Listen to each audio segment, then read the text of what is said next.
नमस्कार मित्रांनो, तुमच्यासाठी जबरदस्त जॉब वॅकन्सी घेऊन आलेलो आहे। महाराष्ट्रामध्ये दिव्यांगजन विभागामध्ये भरती निघालेली आहे।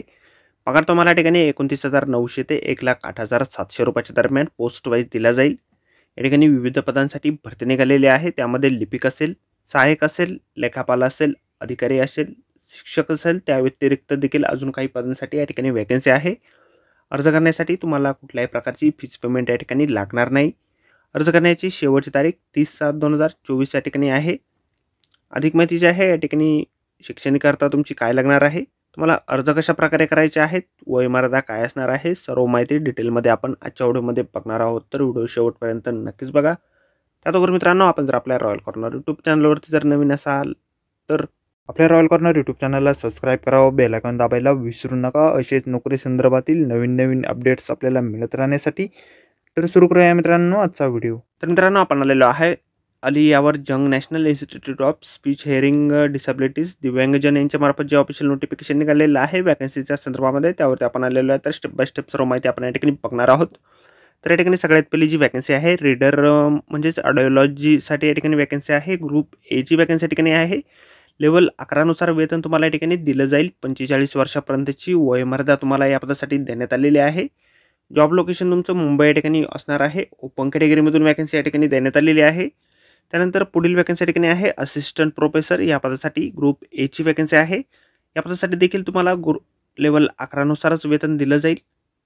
45 वर्षापर्यंतची वयोमर्यादा आहे। एक वॅकन्सी भोपाळसाठी या ठिकाणी आहे। त्यानंतर लेक्चरर ऑडिओलॉजी आणि स्पीच लँग्वेजसाठी आहे आणि पॅथॉलॉजीसाठी या ठिकाणी आहे। ग्रुप ए ची वॅकन्सी या ठिकाणी आहे। लेवल 10 नुसार वेतन तुम्हाला या ठिकाणी दिलं जाईल। 35 वर्षापर्यंतची वयोमर्यादा या ठिकाणी आहे। मुंबईसाठी एक वॅकन्सी या ठिकाणी आहे। त्यानंतर रिहॅबिलिटेशन ऑफिसर ग्रुप ए साठी या ठिकाणी वॅकन्सी आहे। लेवल 10 नुसार वेतन तुम्हाला दिलं जाईल। 30 वर्षापर्यंतची वयोमर्यादा या ठिकाणी आहे। एक वॅकन्सी मुंबईसाठी या ठिकाणी आहे। त्यानंतर अकाउंट ऑफिसर ग्रुप बी साठी लेवल 8 नुसार या ठिकाणी वेतन तुम्हाला दिलं जाईल। 40 वर्षापर्यंतची वयोमर्यादा या ठिकाणी आहे। मुंबईसाठी एक वॅकन्सी या ठिकाणी आहे। त्यानंतर व्होकेशनल काउन्सिलर ग्रुप बी साठी या ठिकाणी 30 वर्षापर्यंतची वयोमर्यादा आहे। लेवल 7 नुसार तुम्हाला वेतन दिलं जाईल।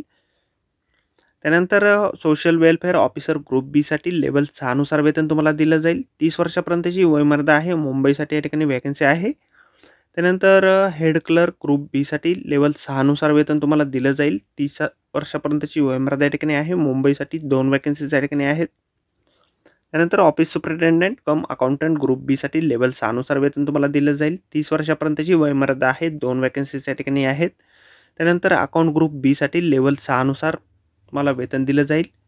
30 वर्षापर्यंतची वयोमर्यादा आहे। मुंबईसाठी एक वॅकन्सी या ठिकाणी आहे। त्यानंतर extension service assistant clinical physiology group B साठी या ठिकाणी वॅकन्सी आहे। लेवल 6 नुसार वेतन तुम्हाला दिलं जाईल। 30 वर्षापर्यंतची वयोमर्यादा आहे। मुंबईसाठी एक वॅकन्सी या ठिकाणी आहे।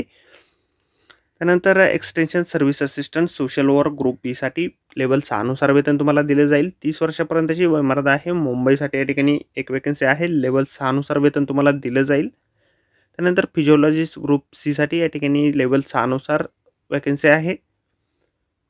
30 वर्षापर्यंतची वयोमर्यादा आहे। 2 वॅकन्सी मुंबई आणि कोलकाता यासाठी या ठिकाणी आहे। त्यानंतर ear mould technician group C साठी लेवल 5 नुसार वेतन तुम्हाला दिलं जाईल। 30 वर्षापर्यंतची वयोमर्यादा आहे। 2 वॅकन्सीज मुंबईसाठी या ठिकाणी आहे। त्यानंतर pre school teacher group C साठी लेवल 5 नुसार तुम्हाला वेतन दिलं जाईल। 28 वर्षापर्यंतची वयोमर्यादा या ठिकाणी आहे। एक वॅकन्सी या ठिकाणी आहे। तर या ठिकाणी रीडर ऑडिओलॉजी या पदासाठी MSc तुमचं झालेलं असेल ऑडिओलॉजीमध्ये किंवा स्पीच लँग्वेज पॅथॉलॉजीमध्ये 5 वर्षापर्यंतचा अनुभव जर तुमच्याकडे असेल तर या पदासाठी तुम्ही अर्ज करू शकता। असिस्टंट प्रोफेसर PMR साठी तुमचं या ठिकाणी PG डिग्री झालेली असेल किंवा डिप्लोमा झालेला असेल। PMR म्हणजे किंवा पेडियाट्रिक रेकॉर्ड्समध्ये तुमचं MCI आणि RCIचं रजिस्ट्रेशन असेल। 2 वर्षापर्यंतचा अनुभव तुमच्याकडे असेल तर या पदासाठी तुम्ही अर्ज करू शकता। लेक्चरर ऑडिओ स्पीच पॅथॉलॉजीसाठी MSc तुमचं झालेलं असेल in special HG with 2 years experience तुमच्याकडे असेल तर या पदासाठी तुम्ही अर्ज करू शकता। रिहॅबिलिटेशन ऑफिसर या पदासाठी तुमच्याकडे डिग्री असेल संबंधित विषयामध्ये सोबत डिप्लोमा इन सोशल वर्कमध्ये किंवा व्होकेशनल गायडन्समध्ये तर या पदासाठी तुम्ही अर्ज करू शकता। अकाउंट ऑफिसर या पदासाठी तुमचं शैक्षणिक अर्हता जे आहे डिग्री तुमची झालेली असणं आवश्यक आहे आणि 5 वर्षाचा अनुभव तुमच्या ठिकाणी लागेल। त्यानंतर व्होकेशनल काउन्सिलर या पदासाठी डिग्री तुमच्याकडे असेल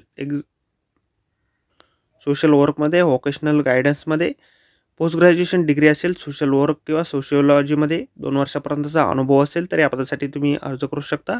सोशल वेलफेअर ऑफिसर या पदासाठी तुमची शैक्षणिक अर्हता जी आहे मास्टर डिग्री असेल सोशल वेलफेअरमध्ये, MSW तुमचं झालेलं असेल, 2 वर्षापर्यंतचा अनुभव तुमच्याकडे असेल तर या पदासाठी तुम्ही अर्ज करू शकता. हेड क्लर्क या पदासाठी क्वालिफिकेशन जे आहे तुमची डिग्री तुमची झालेली असणं आवश्यक आहे. 10 वर्षापर्यंतचा एक्सपिरियन्स तुमचा असणं आवश्यक आहे मिनिस्ट्रियल लाईनमध्ये तर या पदासाठी तुम्ही अर्ज करू शकता. डिव्हिजनल क्लर्क किंवा असिस्टंट म्हणून तर या पदासाठी तुम्ही अर्ज करू शकता. ऑफिस सुपरिटेंडेंट कम अकाउंटंट या पदासाठी डिग्री तुमची झालेली असेल, 10 वर्षापर्यंतचा अनुभव असेल तुमच्याकडे तर या पदासाठी तुम्ही अर्ज करू शकता. त्यानंतर अकाउंटंट या पदासाठी तुमची या ठिकाणी BCom झालेलं असेल फर्स्ट क्लासमध्ये, 7 वर्षाचा अनुभव असेल किंवा MCom झालेला असेल 5 वर्षापर्यंतचा अनुभव असेल तर या पदासाठी तुम्ही अर्ज करू शकता. त्यानंतर एक्सटेन्शन सर्व्हिस असिस्टंट क्लिनिकल फिजिओलॉजीसाठी MA विथ क्लिनिकल फिजिओलॉजी तुमचं झालेलं असेल, 2 वर्षापर्यंतचा अनुभव असेल तर या पदासाठी तुम्ही अर्ज करू शकता.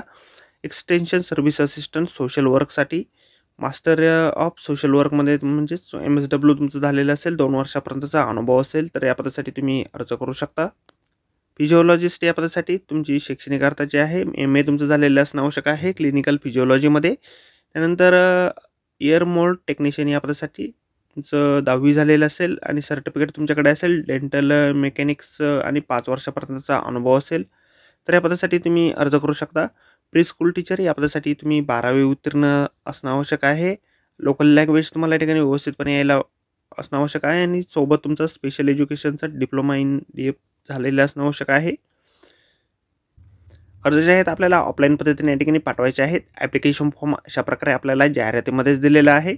अर्ज करण्याअगोदर संपूर्ण जाहिरात आपण एक वेळ व्यवस्थित वाचा, त्यानंतरच्या ठिकाणी अर्ज करा. जाहिरातीची लिंक आपल्याला व्हिडिओच्या डिस्क्रिप्शनमध्ये दिलेली आहे. तर भेटूया मित्रांनो नोकरी संदर्भातील अशाच पुढच्या व्हिडिओमध्ये. धन्यवाद मित्रांनो.